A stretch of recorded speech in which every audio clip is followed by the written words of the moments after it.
Nick here with more Dark Souls content, and today we're going to be doing an unboxing and a deep dive into the Executioner's Chariot Mega Boss expansion, which adds a new Mega Boss with a very dynamic and different encounter, as well as new enemies that you're going to be fighting in the game. On my channel you can find more Dark Souls content, as well as board game first impressions and unboxing. If you're new to my channel, consider subscribing so you can receive the latest updates. Alright, so here it is. I'm gonna start by removing the plastic. So in the box you have the Executioner's Chariot in front. The bridges you have to cross before you get to the undead Colosseum. This expansion comes with 6 enemy miniatures, 2 enemy data cards, 10 encounter cards, 2 Executioner's Chariot miniatures, its health dial and data card, 16 behavior cards, 2 treasure cards, 1 setup card, 1 game board, and 1 rules insert. So let's open this up.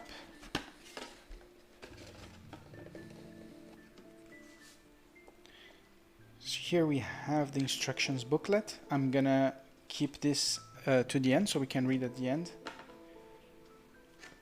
We have the board. The board is twice as big as a regular board tile. And on this side you have the level 4 encounter board, which is modeled after the area before you fight the Executioner's Chariot. And the other side of the board is used for the Mega Boss fight. Note that the center node of the board is not available to move in, as to create a feeling of a circular arena like the one when you fight the Executioner's Chariot in the game. The nodes on the 4 corners of the map are used to place the skeletons and the black mages, because at the beginning of the fight the Infernal Chariot is immune to damage, so you have to kill all of them before you can actually damage the chariot. Then we have this paper, and right under it we have the insert.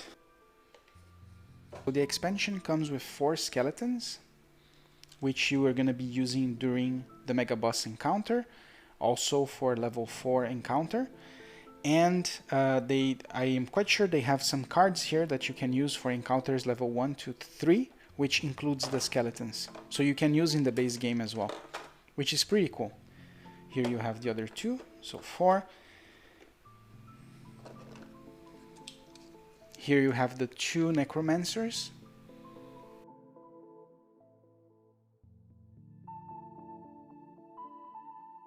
So we have the chariot here, the executioner, like this.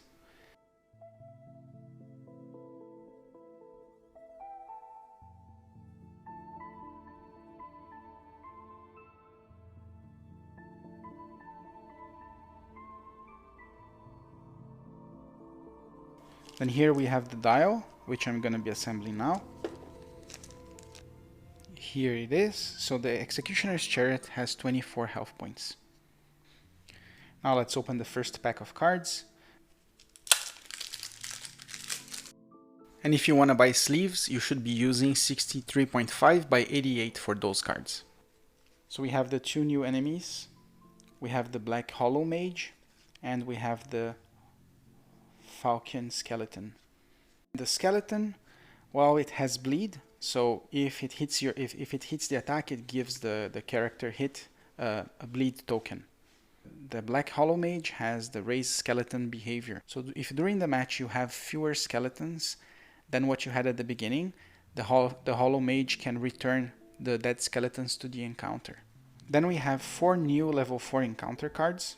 Some of those cards use enemies from Darkroot, Iron Keep, and Phantoms, and others use just the base game plus the Executioner's Chariot enemies. Then there's another one of those cards, which is used for the Mega Boss setup.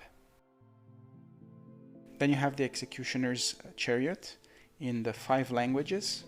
At the beginning of combat, the Executioner's Chariot cannot be damaged. In order to flip the card and see the health, you need to trigger its crash ability. The ability is triggered whenever the player kills all the skeletons and black mages in the arena. 4 Death Race cards, which are used during the boss encounter. These cards form the behavior deck for the boss at the beginning of the combat. You have to order them from 1 to 4, having 1 at the top of the deck, so that you're gonna always go 1, 2, 3, 4 in a sequence.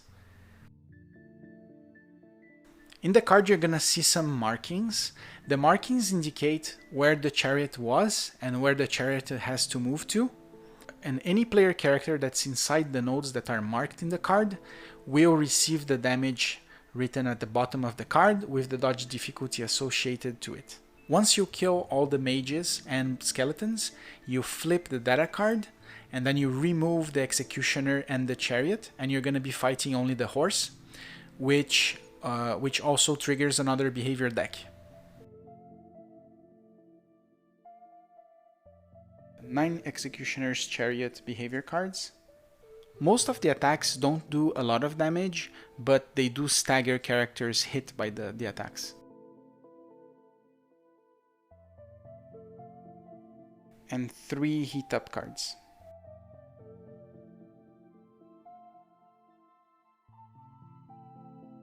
Once you start part 2 of the fight, you're gonna assemble a new deck with 4 basic behavior cards and 1 heat up card.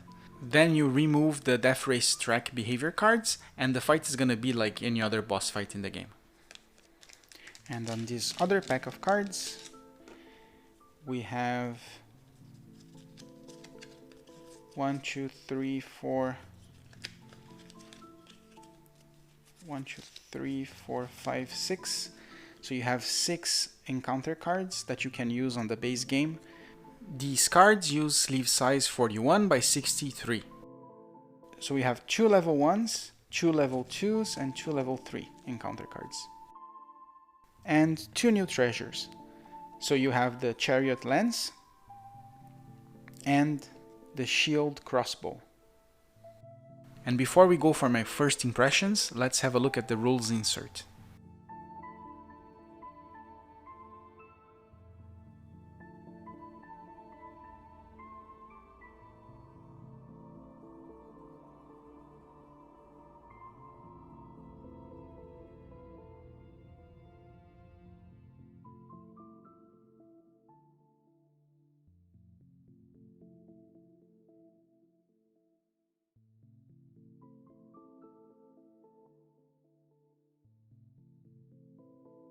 So as you can see, this mega boss fight is very different from the other mega bosses you have in the game, right? You have this special arena which is made like a Colosseum, you have the new Death Race cards which make the battle very dynamic, and you also fight some enemies as well during the battle, which is pretty cool. If you're looking for a mega boss, I would really recommend buying this one. And the reasons is because of the fight that you have, which is very unique. The box also comes with new enemies, and you can also use those enemies in the base game because of the new level 1, 2, and 3 encounter cards. So did you guys like it?